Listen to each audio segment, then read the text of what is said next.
I know the night is late, but when we come back, our very first bill will repeal the funding for 87,000 new IRS.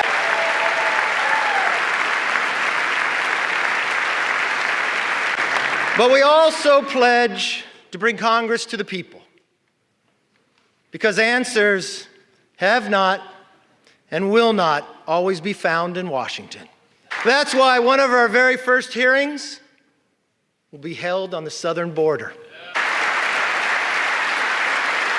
No more ignoring a crisis of safety and sovereignty. We must secure our border. Let us now take our oath and be worthy of the office on which we are about to enter. Not so fast, I have to get sworn in first. Sit down. I am now ready to take the oath of office. Now will the Speaker designate raise his right hand. Do you solemnly swear that you will support and defend the Constitution of the United States against all enemies, foreign and domestic, that you will bear true faith and allegiance to the same, that you take this obligation freely without any mental reservation or purpose of evasion, and that you will well and faithfully discharge the duties of the office on which you're about to enter? So help you God. Yes, I do. Congratulations and Godspeed. Now, speaking of committees, we will hold the swamp accountable. From the withdrawal of Afghanistan to the origins of COVID and to the weaponization of the FBI. Let me be very clear. We will use the power of the purse and the power of the subpoena to get the job done. I want to give all Americans a personal invitation. You are welcome to see this body at work. No longer will the doors be closed, but the debates will be open for you to witness what happens in the People's House.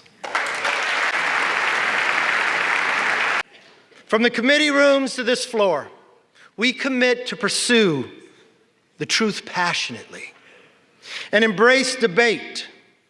No more one-sided inquiries. Competing ideas will be put to the test in public so that the best ideas win. My most favorite spot in this building is not in this chamber. It's in the chamber they met before, in Statuary Hall. It's my favorite place to take people on a tour. You see, it's where Abraham Lincoln served. He was just a one-term congressman, sat in the back. I like to go to that spot and I like to stand where he stood. I like to do it at night when people aren't around. I like to look over and look at the clock, because that's the same clock and same view that Abraham Lincoln saw. I've watched Lincoln serve in the greatest challenge to our Constitution, the Civil War. I watched him take peoples who were rivals and put them together. I watched in a time that he did not know if a nation could sustain itself, but he dreamt of a future and built a railroad across the nation. I want us to all take a moment one time that you are here.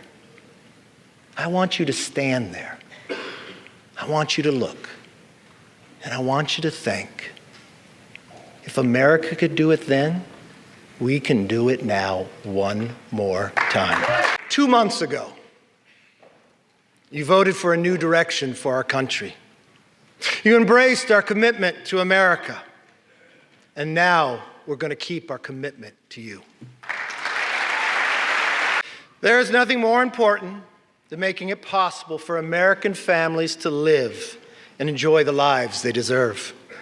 That is why we commit to stop wasteful Washington spending, to lower the price of groceries, gas, cars, housing, and stop the rising national debt. We pledge to cut the regulatory burden, lower energy costs for families, and create good-paying jobs for workers by unleashing reliable, abundant, American-made energy. You see, We believe government should be to help you, not go after you.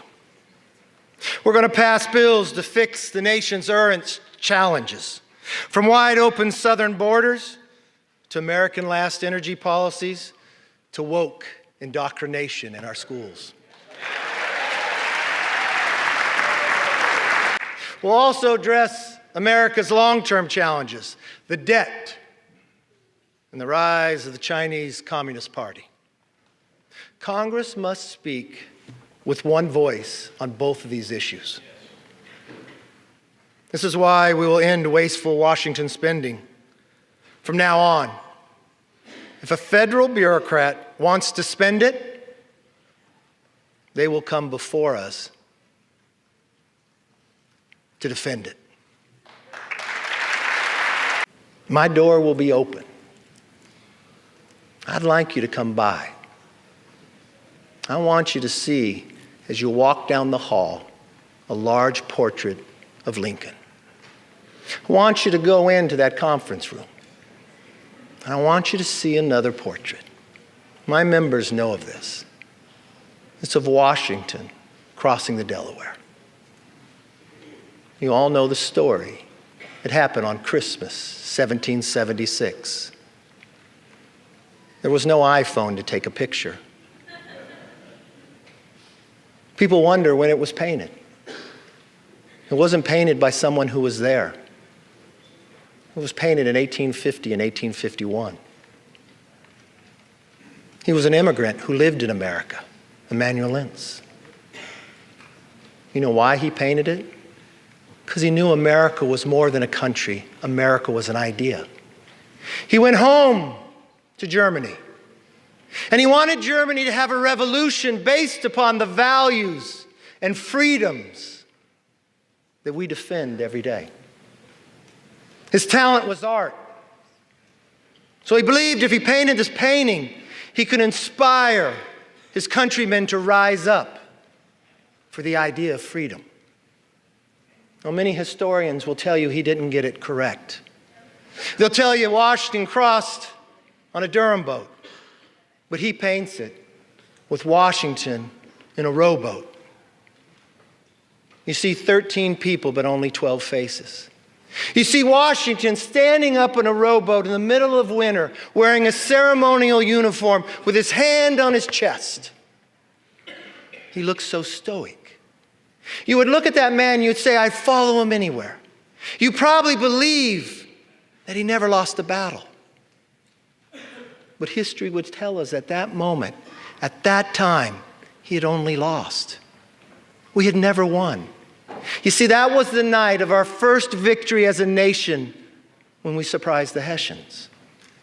But when you look at that painting, don't look at Washington. I want you to look at who's in the boat. You see, the second rower in the beret, he's Scottish. The person directly across from him in the green, rowing in the exact same cadence, is an African American.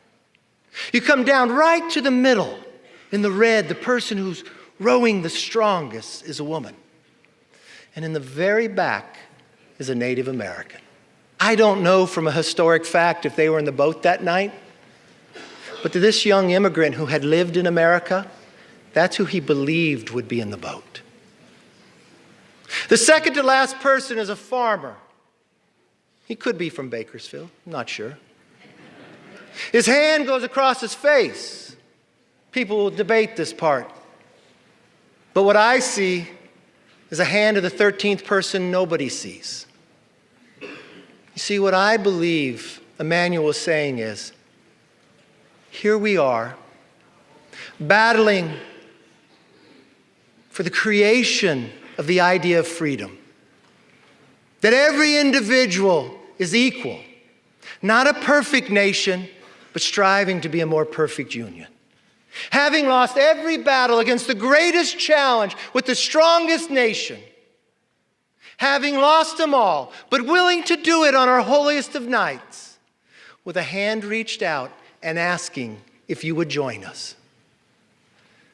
That's as true today as it was then. If we let everybody in the boat, if we row in the same cadence together, there is no obstacle this body can overcome for this nation.